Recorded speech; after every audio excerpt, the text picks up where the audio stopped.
నమస్తే, welcome to BCN news. నేను విజయలక్ష్మి. ముందుగా ముఖ్యాంశాలు. వరద ప్రభావిత ప్రాంతాల్లో 100 ఫైర్ ఇంజన్లు, 2100 మంది సిబ్బందితో బురద తొలగింపు పనులు. ఎక్కడా ఎలాంటి అవసరం వచ్చినా తాము అండగా ఉంటామని సీఎం చంద్రబాబు భరోసా.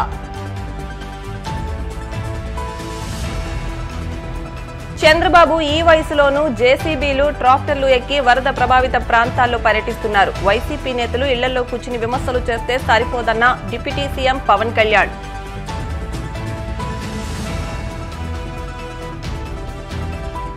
వరద బీభత్సం ముమ్మాటికి మానవ తప్పిదమే. నష్ట నివారణలో చంద్రబాబు ప్రభుత్వం ఘోరంగా విఫలమైందన్న ఎమ్మెల్సీ బొత్స సత్యనారాయణ.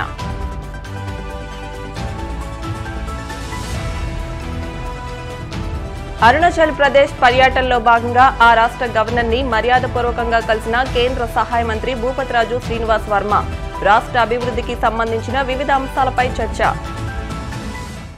వరద ప్రభావిత ప్రాంతాల్లో సహాయ చర్యలు ముమ్మరంగా సాగుతున్నాయని సీఎం చంద్రబాబు తెలిపారు. విజయవాడలో బుధవారం ఆయన మీడియాతో మాట్లాడుతూ ఎక్కడా ఎలాంటి అవసరం వచ్చినా తాము అండగా ఉంటామని భరోసా ఇచ్చారు. బురద తొలగింపు పనులు ప్రారంభమయ్యాయన్నారు. 62 మెడికల్ క్యాంపులు ఏర్పాటు చేసినట్లు తెలిపారు. 2100 మంది పారిశుద్ధ్య సిబ్బందిని ఏర్పాటు చేశామని, 100కు పైగా ఫైర్ ఇంజన్లు సహాయక చర్యలో పాల్గొన్నాయని, ప్రొక్లైన్లు, టిప్పర్ల ద్వారా వేస్టేజ్ ను తరలిస్తున్నట్లు తెలిపారు. ఇప్పటికప్పుడు రోజుకు 2-3 సార్లు అవసరమైతే 1 or 2 టైమ్స్ పెంచుకొని ఐవీఆర్ఎస్ తెప్పించుకుంటున్నాం. నిన్న కొన్ని ప్రాంతాల్లో వచ్చిన ఫుడ్ సరిగా లేదంటే దాన్ని కూడా డిస్కంటిన్యూ చేశాం. ఏది కూడా ఒక పద్ధతి ప్రకారం చేయడానికి అనేక చర్యలు తీసుకుంటున్నాం. ప్యానిక్ రియాక్షన్ గాని అనుమానాలు ఉంటే అవన్నీ కూడా నివృత్తి చేస్తున్నాం.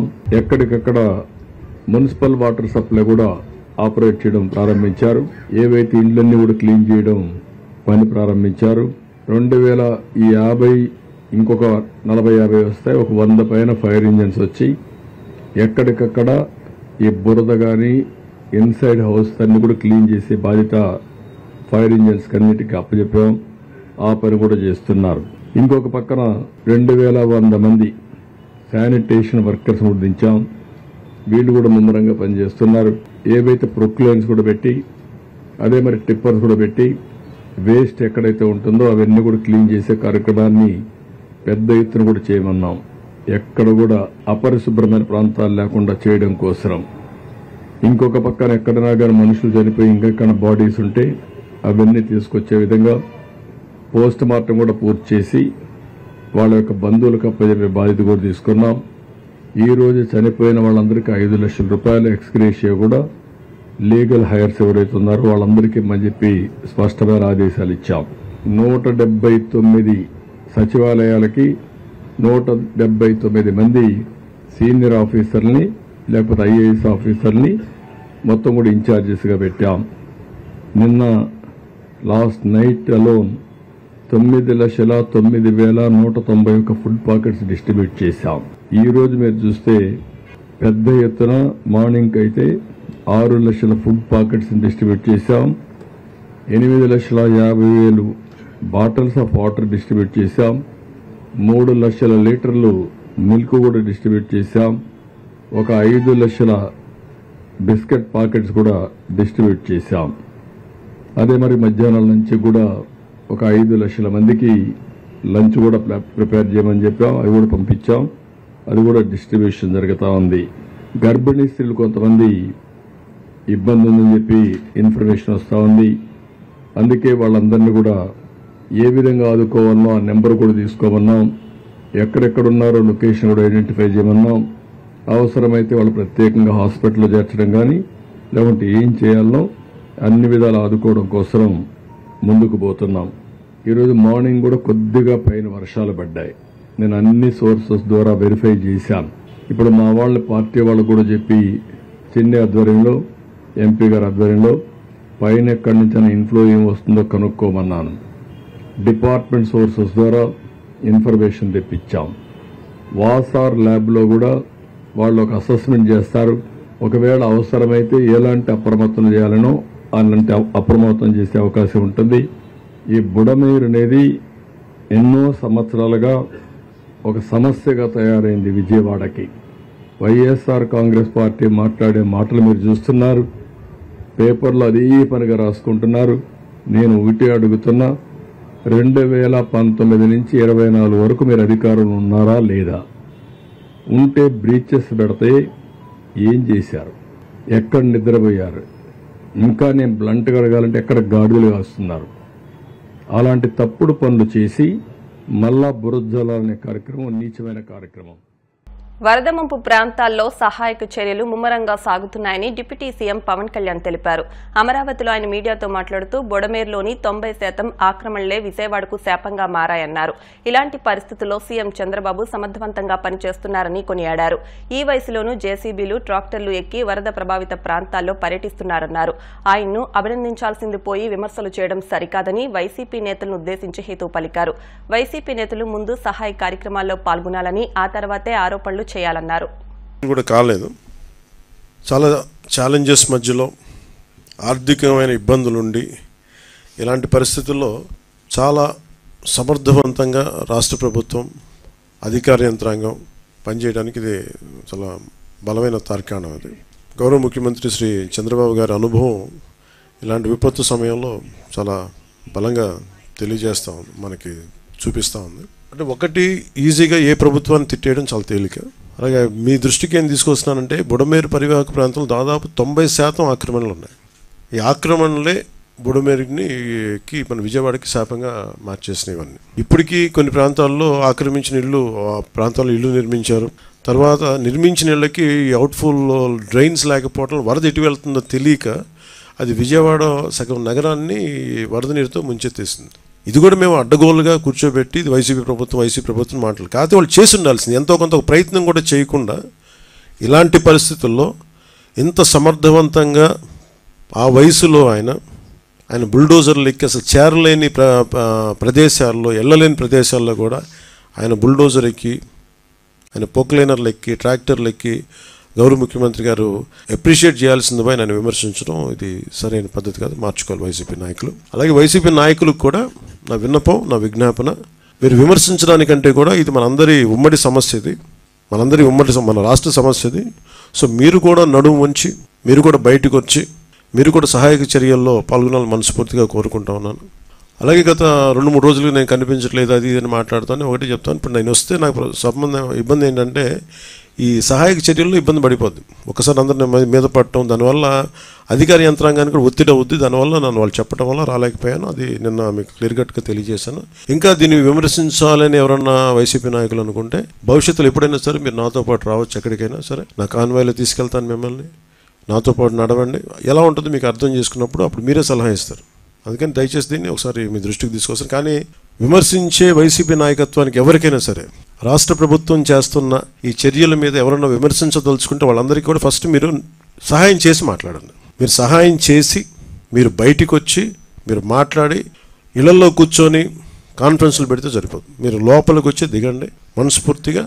అలాంటి పరిస్థితులు అంటే మేము కూడా మాతో కలిసి తీసుకెళ్తాం. ఓకే, ఖచ్చితంగా వాళ్ళు గత ప్రభుత్వం వాళ్ళు ఉన్నప్పుడు 5 సంవత్సరాలు వాళ్ళు ఉన్నప్పుడు వాళ్ళు నిజంగా కొంత మనకి ముఖ్యంగా వాటర్ ఇరిగేషన్ ప్రాజెక్ట్స్ సంబంధించి కానీ ఏదైనా సరే వాళ్ళ నిర్వహణ లోపల చాలా వాళ్ళు సరిగ్గా డబ్బులు కూడా ఇవ్వలేదు. దానికి వాళ్ళకి అవగాహన ఉందో లేదో తెలియదు కానీ డబ్బులు సరిగ్గా ఇవ్వాల, లాకులు రిపేర్లు చేయాలి, కనీసం వాళ్ళు కూర్చోబెట్టి చిన్న మెయింటెనెన్స్ ఆయిల్ కూడా ఇవ్వలేదు వాళ్ళు.